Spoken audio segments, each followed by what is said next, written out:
Hi everyone, welcome to the shack for this weekend update video. You're looking at my Mark II end-fed wire for, well, primarily top band 80 meters, still standing. It's been a bit windy last couple of days, but still standing, and I'm still testing it, and I still, without anything sort of very empirical, because I haven't been using it for very long, I still get the sense that it's performing slightly better than my Mark I version. But there are so many variables, as you know, with antennas and radio propagation that it's difficult to really know for sure until I've been using it for a long time, and then I can compare weeks or months of signal reports with it against the Mark I. But I'm pretty pleased with it so far, is all I can say. And they say height is might, and it's certainly way higher now than my G5RV, which you know, it's a compromised antenna anyway. But the Mark I version blew the G5RV away. I haven't done a back-to-back test with this antenna actually, but given that I sense that it's at least as good as the old version and probably better, there's probably not much point in doing that. But anyway, so obviously this weekend I'm going to continue using this antenna and testing it, and of course some of you, I'm sure, would have seen my unboxing video for the Kenwood TS480HX.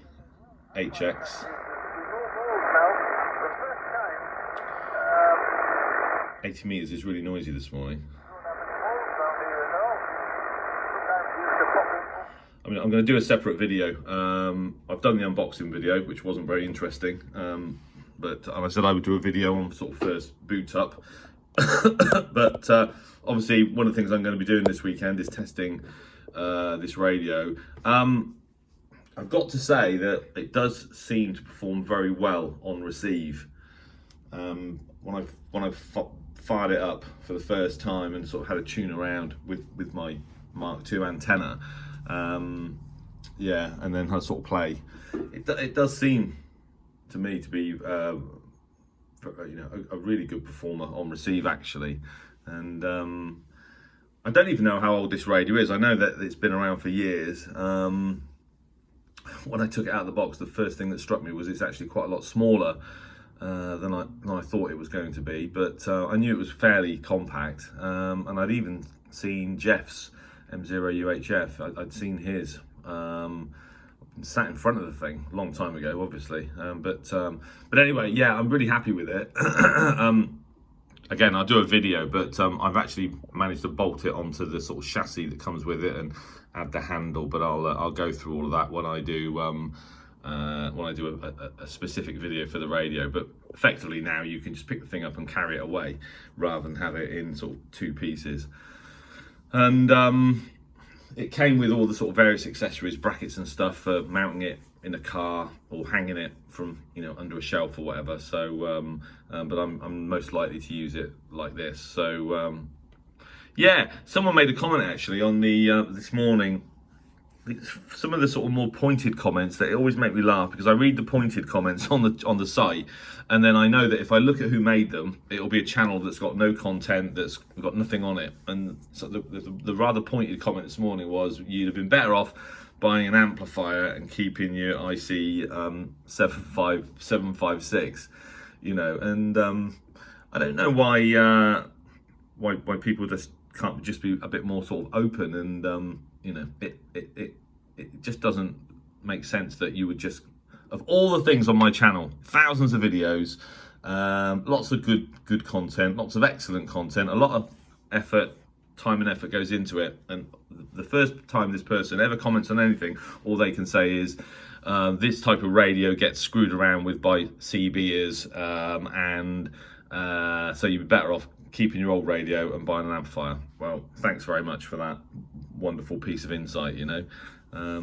It just makes me laugh that people, you know, of all the things on the website, on the channel, the most constructive thing they can come up with is that radio. That radio has probably been messed about with by a CBer, screwed up, and you made a mistake buying it basically, and you should have kept the 756. So, you know, all opinions are welcome, but yeah, it just makes me laugh, and it's always channels that have got no content. You don't know who they are. Do you know what I mean? They don't, you know, they don't sign their name, give you their email address, so you can have a discussion about it. It just makes me laugh, really. But anyway, that's by the by. So yeah, overall, I'm really pleased with this radio. 200 watts, which is only half an S point, but there, you know, there's absolutely no doubt that there are occasions on a sked, for example, or trying to work some DX where just a little bit more power can make the difference on making that DX contact or not. And yeah, I've still got the BLA 350, which I'm going to also be experimenting with this weekend, because I tried to use it and it was just complaining of high SWR, but that's because I was my lead run into the shack with my with my G5 RV was via a window jumper, and obviously my old Mark 1 version of the end-fed wire was just a wire passing through the door into the back of the MFJ ATU, and in both of those setups, once you got the power above about 120, 130 watts, the BLA 350 just complained of high SWR, and so now with the Mark II end-fed being fed into the ATU via coax, because I'm now using a 9-to-1 Unan. In theory, there's absolutely no reason why this amplifier should complain of high SWR, and then of course I can go up to 300 watts, so which is all good. So you know, from that point of view, that's also worth an experiment. Actually, going back to the Kenwood, so the spec for this is a single power supply that will deliver 41 amps, and of course I've got a 40 amp. One of my power supplies is a 40 amp, so I originally connected it to that and used it. Made a couple of contacts with Guy at the club, and it was fine, but it just didn't look like it was putting out the right amount of power. So I've now got it connected to two power supplies, a 30 amp and a 40 amp. So I've gone from just under specification on what's required to put out 200 amps to well over. So and we'll see if that makes a difference or not. But yeah, overall, I'm really happy with it, and I will explain more on a separate video, but it's very intuitive as well.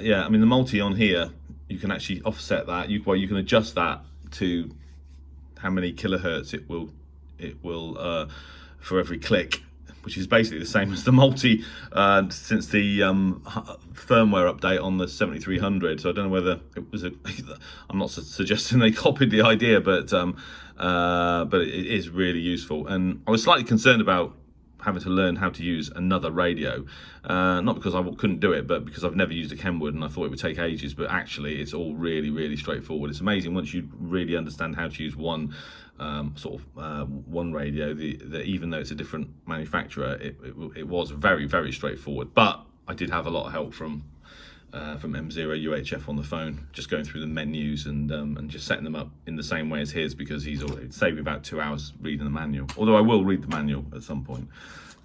So yeah, anyway, moving on. So the other thing I'm going to do this weekend is that obviously it's the weekend, so there's a 2 meter simplex FM net with the club, and then there's there's going to be a DI GB3 DI net as well on Sunday, and basically this is the antenna that I use now, because I can't, for DI particularly, for the repeater net, because I can't open the repeater still on my Diamond X300, because it's basically I think it's just too low at the moment. And anyway, there's a guy I know who put up an old antenna of mine who doesn't live too far away. So I'm going to speak to him at some point and get the diamond put up on the roof.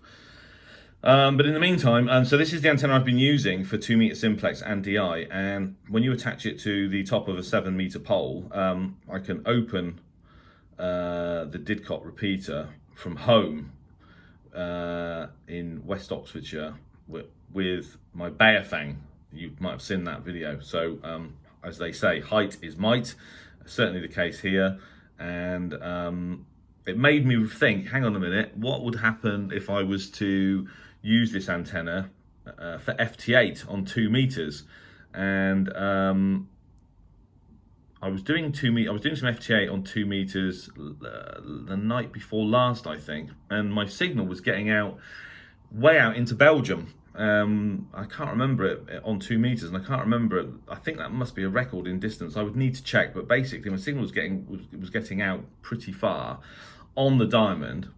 But given that I know that this is a much better antenna, it's not a better antenna. It's actually an inferior antenna. It's a loaded collinear. So it's 2 meters and 70 sems, but it's got a loading coil on it, so as that the input impedance is correct. So it's inferior, but when you put it on the end of a 7 meter pole, it's superior.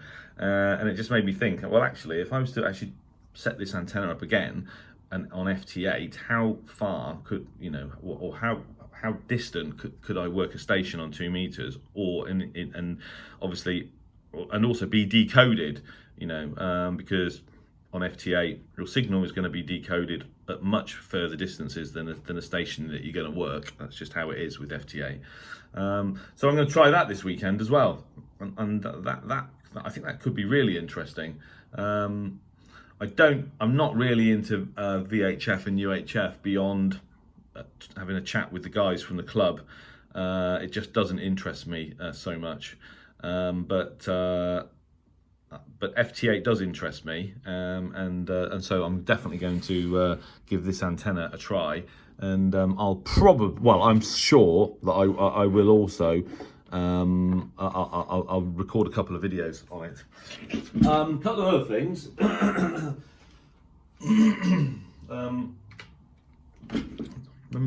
Remember this radio? So this is my Texan PL880, and those of you that have been following the channel long enough will know that this became my portable of choice when I'm back in the days when you could travel. This radio came to Australia with me. Took it to California. Well, I took it several places because overall, in my opinion, you're actually right, because I really enjoyed them. I think they were taking the mick. This is there's no question that this, along with the Eaton Satellite, is one of the best overall portable shortwave portables for many years. Its kind of successor, the 990, I remain unconvinced about. I don't think the performance delta is there to warrant the price.